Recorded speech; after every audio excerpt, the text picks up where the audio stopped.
അസ്സലാമു അലൈക്കും വറഹ്മത്തുള്ളാഹി വബറകാത്ത്. ബഹുമാനമുള്ളവരെ, ഏർവാടി ശുഹദാക്കളിൽപ്പെട്ട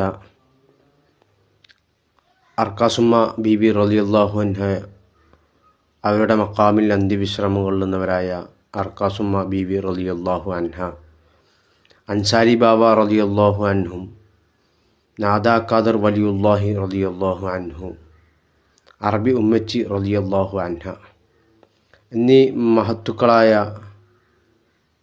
ശുഹദാക്കളാണ് ഇവിടേക്ക് അന്ത്യവിശ്രമം കൊള്ളുന്നത്. ഇതാണ് അർക്കാസുമ്മ ബീബി റളിയല്ലാഹു അൻഹയുടെ മക്കാം.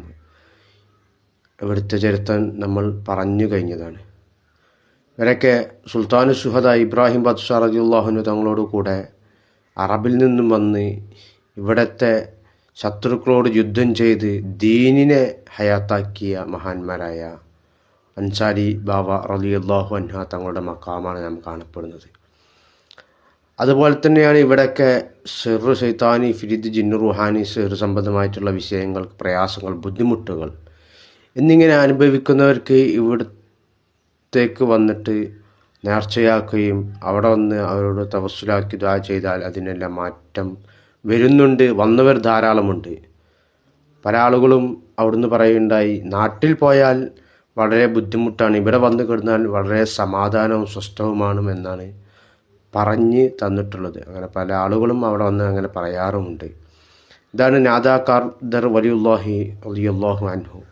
പാമ്പിൻ്റെ വിഷയങ്ങൾക്ക് ഏറ്റവും പ്രയാസപ്പെടുന്നവർ, അതിനൊക്കെ വലിയ ഫലമാണ് നാദാ ഖാദർ വലിയുല്ലാഹി സ്വല്ലല്ലാഹു അജീസ് തങ്ങളുടെ മക്കാമിൽ അവിടെ ചെന്ന് ദുആ ചെയ്താൽ അവിടുന്ന് കേസെടുത്ത് പ്രയാസങ്ങൾ, ബുദ്ധിമുട്ടുകളൊക്കെ നീങ്ങിയവരുണ്ട്.